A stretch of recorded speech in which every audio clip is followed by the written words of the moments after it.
Hello, everybody, and welcome to another episode of From Average to Savage. Today, I want to start by giving a shout out to our partners and sponsors, Young and Savage. They're a marketing company, they're doing all sorts of things. They do that down to clothing lines, and that's where I want to focus today because they're just releasing a new clothing line, and it's just crazy, crazy, crazy. I just love their tank tops, and I just love their shirts, man. They're just so cool. So I'll be posting pictures of them online so you guys can check it out, and I will definitely be giving you guys the link so you can go and potentially buy your own stuff, and you can look like a complete savage in the gym. Before I jump into today's topic, I do want to point out some of the things that I feel like they need to be stated here because I've had a lot of people come up to me and ask me where the name came from. Why is it called From Average to Savage? And on the first episode, I pointed out how I am just an average person, and I don't think I explained myself very well with that. So the reason why I called it From Average to Savage is because I used to be. I'm still pretty much in the process of changing, but when I started, I used to be what I would call the complete average person, and I don't mean that just in the way that I looked, or the way that I acted, or my income, or anything among those lines. It was mostly because I find that the average person nowadays is not very healthy. And the average person does sit around watching TV lots, and they're obsessed with their social media, and I used to be that way, and I'm in the process of making that change. So when I say savage, I don't necessarily mean that I'm looking to put on 100 pounds worth of muscle and just look like a complete tank. I mean, like, be a savage in my life, have full control of everything, and just be the very, very, very, very, very best version of myself. And the reason of this podcast is because I want everybody else to experience this with me, and not just so I can tell you guys what I'm doing, is so you guys can apply it as well. So that way we can all stop being the average person of sleeping 3 hours a night and not taking care of ourselves, eating unhealthy, and just being like everybody else. I mean, everybody wants to be. I mean, we're all different, right? And everybody wants to stand out. And that's what savage means to me personally, is to be something special, to not be just an average person. So that's the whole point of my podcast, and it's exactly why I'm doing this. So I have a lot of very close people to me, like close friends and close family, that I can see that they're not taking care of themselves in the best way.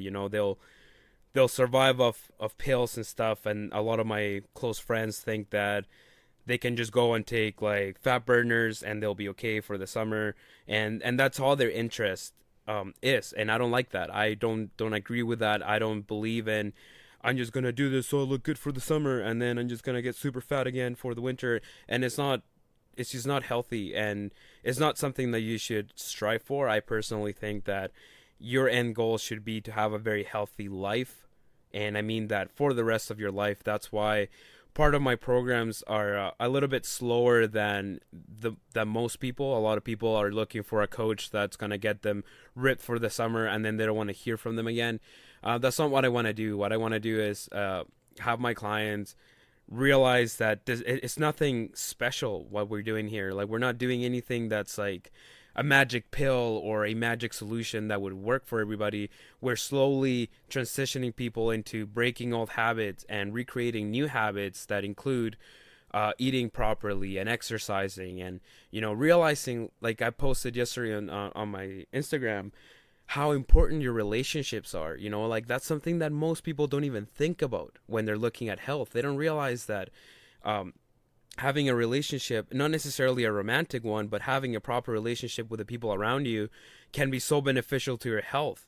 It can lower stress, and it can help your sleep, and it can help everything. Just everything in your life is so much better when you have these relationships. So that's why I kind of want to jump into today's topic a little bit here. And today we want to talk about how do you plan around these things. So the reason why these kind of connect to each other is because a lot of people have this thought that when you become healthy, you become antisocial.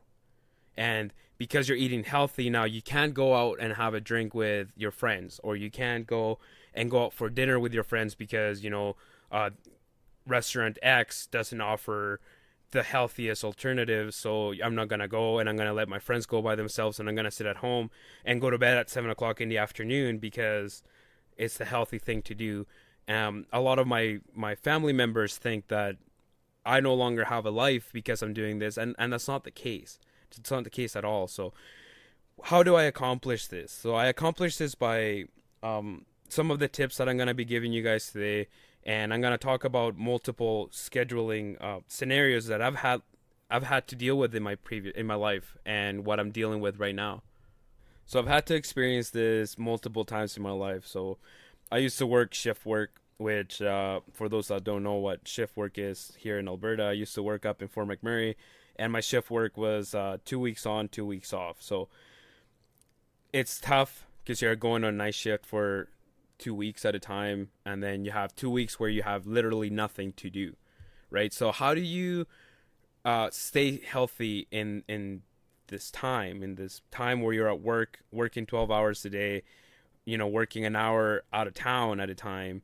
So, your 12 hours turn into a 14-hour day and you're exhausted, right? So at the time, what I used to do is I used to, like I've said this before, accountability is massive for everything. So what I did at that time was I found a gym partner that I used to work with. And the reason why that was super helpful for me was that after my 12-hour shifts, on the drive home, it'd be like, oh, do I need to go to the gym? Yeah, I do, but do I want to? Not really. So the accountability of having a partner that I would be letting down if I chose to skip the gym that day helped me push myself to go to the gym after work. And I did the same for him. So what we ended up doing was we started carpooling. So we carpooled, so I knew that if I didn't feel like going to the gym, I wasn't only hurting myself by not going to the gym, I also hurt him because now he wasn't able to go to the gym because he had to drop me off at home and then try to go to the gym and work out for half an hour before it was his bedtime because we were up at 4 in the morning. So at the time, we felt like that was absolutely the best thing to do. But now with the knowledge that I have today, I don't know if I would have done it the exact same way. And I'll tell you the reason for that. I am a firm believer now that sleep is massive, and you can gain more out of sleeping properly and eating properly than you would out of working out, especially considering the kind of work that we did. We're both heavy duty mechanics, so we're walking around lifting heavy things, crawling inside of haul trucks. If you don't know what that is, those are the big yellow caterpillar trucks. So you're sweating and you're exercising throughout the entire day. So then you're going to the gym. After that, your body's already exhausted and you're limiting the amount of time that you're sleeping because on top of having to go to work, go to the gym, you have to cook your food in order to have a healthy diet. So that was very difficult to do the way we were doing things. So what did I do at the time? So what I did was meal planning. And I know that's super cliche and that's what everybody tells you to do when you're trying to better your health and try to keep your schedule on track. So what I used to do, I used to make chicken that would last me almost a week. So then by the time that our exercise schedule would end, our usual 4 days on, 3 days off, the 3 days off, I would spend that time cooking, getting ready for the next 4 days. And then we would go and reset that. Now, like I said, would I do the same thing nowadays? Probably not. I don't think I would be going to the gym on those 2 weeks on shift because I think that you need to rest, and rest is huge and is very important for not just gaining muscle and recovering. It's just good for your health. So what I propose for you guys to do if you're in this kind of schedule is understand that going to the gym every single day of your life is not necessarily super healthy for you because you need that recovery and you need to be able to sleep properly. And I mean, you have 2 weeks off after. You have 2 weeks where you can go to the gym hard and not overwork your body, right? So, okay, let's say, let's use my friend Jimmy again as an example. So Jimmy's working up in Fort McMurray and he's doing 2 weeks on, 2 weeks off. So he's gonna, I would tell him to work out on his 2 weeks off, obviously not for the 14 days straight, but have his splits the way that we would recommend him to do during those 2 weeks, and then on his 2 weeks on shift, take care of himself and just make sure that he's getting proper nutrition, make sure that he's resting properly, especially because, like I said, I used to get up at 4 in the morning. So I know that this doesn't apply to many people, so I will definitely be touching up on things that are more for the average person. But this is very average for the area that I live in, and a lot of my really close friends have to deal with as it is. So putting your body on a normal amount of stress it's okay, it's normal, and like I've mentioned before, working out is a stressor. You're stressing your body, right? Instead of and your mind, actually, you're stressing both. So the problem happens when you put too much stress on you, and this can going to the gym after a 12-hour shift can definitely do that. And it's not just the fact that you've already worked out your body for 12 hours out of your day. Now you're going to the gym for another hour or however long it is that you're going for. But it's that stress of, how am I going to get my food in tomorrow? How am I going to get enough sleep tonight? I have to go to the gym today. All of these things do add up stress. And the problem when you have too much stress is that you're hurting your central nervous system. So then one day you're going to wake up, and you're not going to notice this right away. It's not like you're going to wake up as in the middle of your shift and you're going to be like, man, my nervous system is just hurting today. It's not going to be like that. You're just, one day you're going to realize, like, man, I've been tired for the last 6 months and I don't understand why.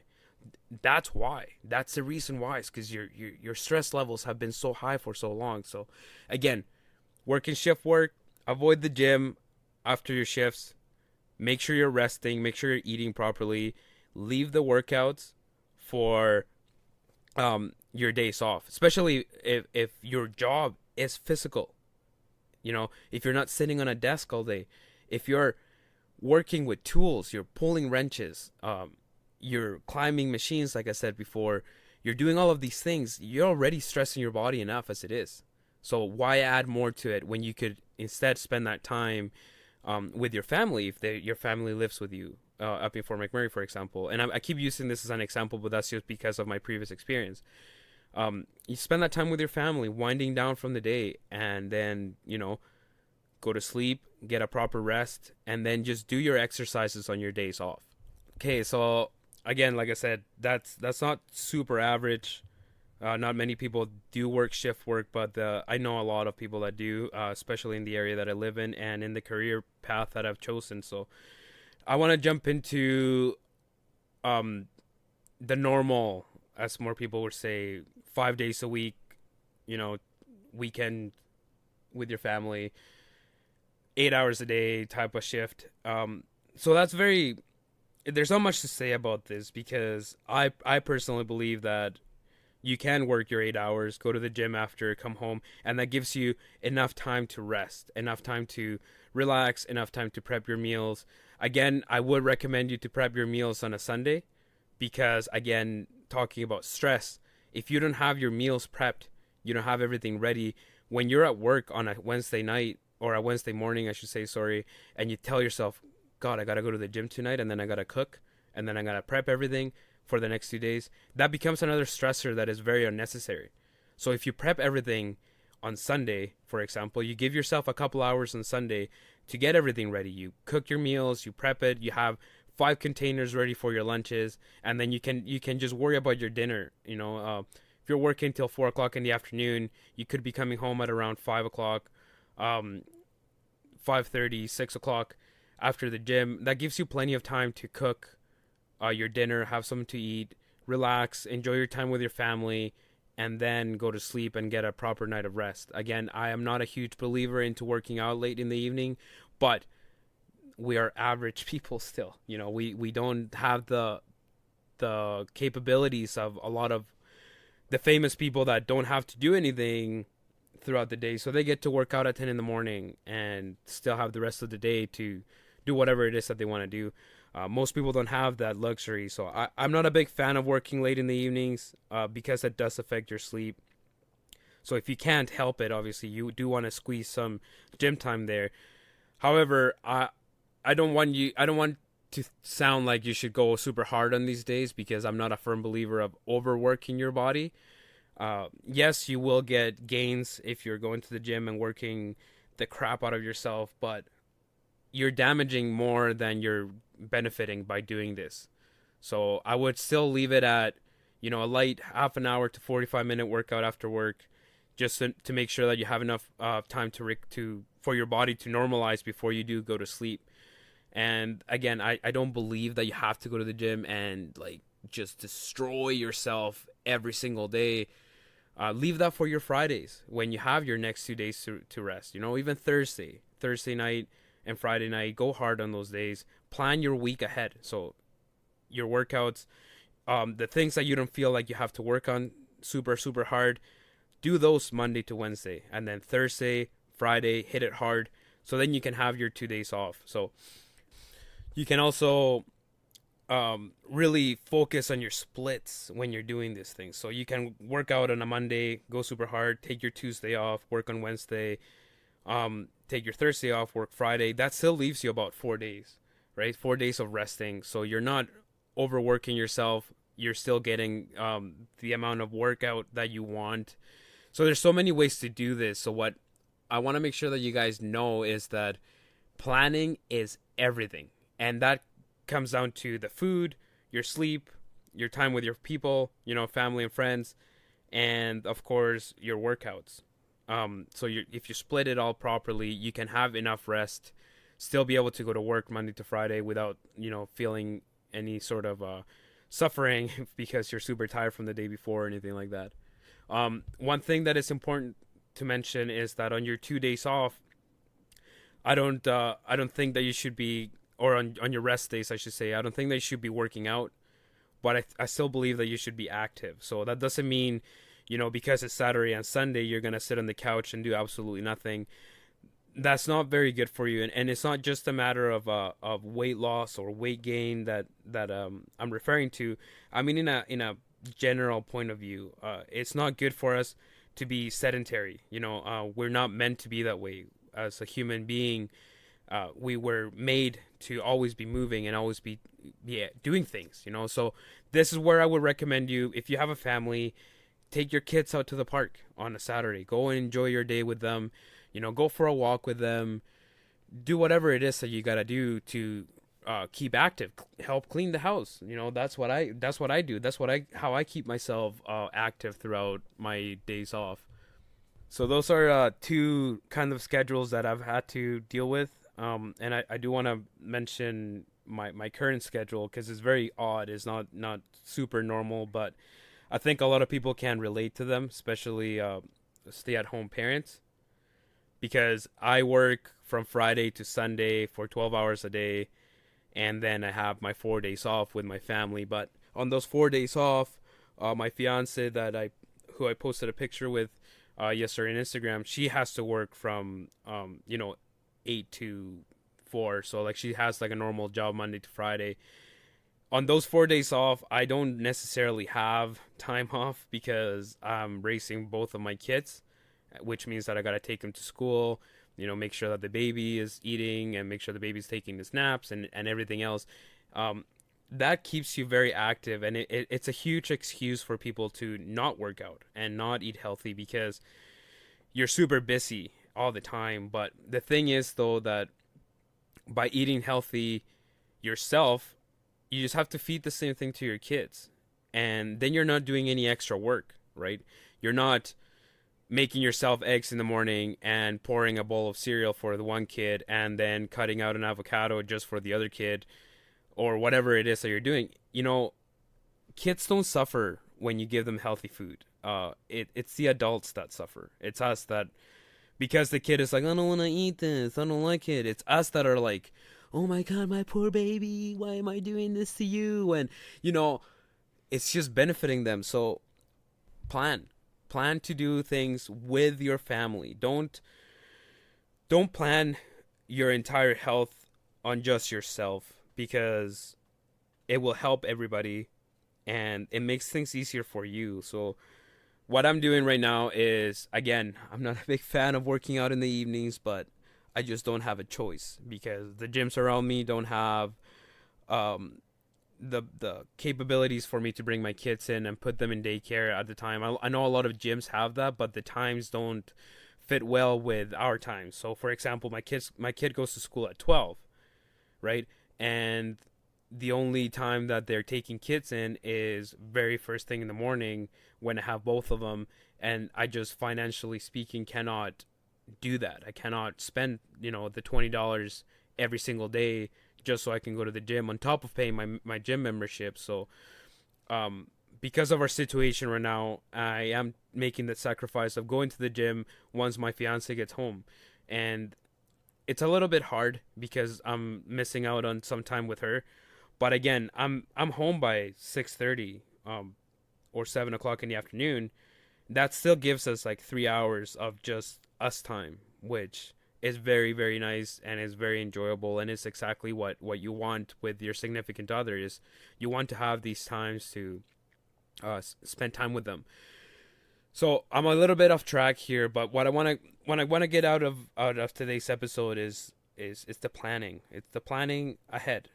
Don't live day to day when it comes to this kind of stuff. As beneficial as that can be in the sense of not being stressed because you haven't prepared your meals for the week, it still adds a lot of stress at the same time because now you're constantly thinking, what am I going to eat today? What am I going to have for dinner? What am I going to do? When am I going to go to the gym? Am I going to go to the gym for a very long time? So if you plan everything to say, okay, I'm going to go to the gym on these days, and my coach told me to do this specific split with these specific exercises, you make it fit into that hour that you want to be at the gym for. Same way as I'm going to eat these meals for lunch for the next week, so I'm going to prepare all my meals. You don't have to worry about that anymore. You don't have to think, what am I going to eat this day or that? No, it's all ready. It's all prepared. And all you have to do is live your life, do the things that you got to do, work, spend time with family, go to the gym, and your meals are already prepared and already done. You just have to heat it up and eat it. So by doing that, you're already taking out the stress factor of trying to figure out what you're going to do, which is super important for your well-being because, like I mentioned before, stress is part of your life. It's very beneficial. It's kind of what it's a drive for us to do things. That's why your cortisol levels go up in the mornings and they come down at night, because cortisol it's a stress hormone, right? So it's very important, but you don't want to overdo it. And as a society nowadays, we are overstressing ourselves. We are under stress all the time. And one thing that you can do to prevent that is just plan ahead. And that's what I mean. It's super important. It helps you in so many different ways. And that's what I want you guys to start doing. So a little bit of a tip as to how you can do this. I've mentioned this before, but I'm kind of summarizing it all. Figure out what your week's going to look like. Okay? If you want to do it day by day, that's up to you, of course. I would recommend it do it week by week. Month to month is just a little too far ahead in advance. And day by day is just too little short notice for you to be able to relax while you're doing all of these other things. So plan for the week. Sit down on a Sunday. Figure out what you did wrong throughout the week. Figure out the things that you could have done better. Figure out the things that you've done really well that week, right? You figure out those things and then you plan ahead. So you say, okay, I'm going to eat this meal for my lunches for the next week or for the next 5 days, whatever it is. And then these meals for dinner on the next 5 days. I'm going to go to the gym on this day, and this day. And I'm going to work out this muscle group, that muscle group, and then this last muscle group. So then you don't have to think about these things anymore. It becomes automated, and it's all planning. It's all planned, and it's all already engraved in your brain that these are the things that I'm going to do. This is how I'm going to achieve all these goals. And this comes back to my second episode where it talks about planning and goal setting and being ready for your future in a way. You do want to live in the present, and that's something that I'm having a hard time teaching my 6-year-old right now, for example, because he knows that he's got to go to bed at a certain time, so he sits there and says, what time is it? How much time do I have till I go to bed? What time do I gotta get up in the morning? And all of these things that are just stuff that kids shouldn't even worry about, and that's what I tell him. Just be a kid. Go play with your toys. I will tell you when it's bedtime. I will tell you when it's dinner time. You don't worry about that kind of stuff.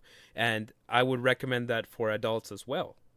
If you plan ahead, if you have everything set up and ready for you, there is no sense to be sitting there like, oh, it's 5 o'clock in the afternoon, I gotta cook now. It's all done, it's all prepared, it's all ready for you for the entire week, and you just have nothing to stress about. So bottom line is, preparation is everything. It doesn't matter what your schedule is like. You could work super random days all over the place, like my partner Travis does, that he has to be going to clients at a random time on one day and then a completely different time the next day.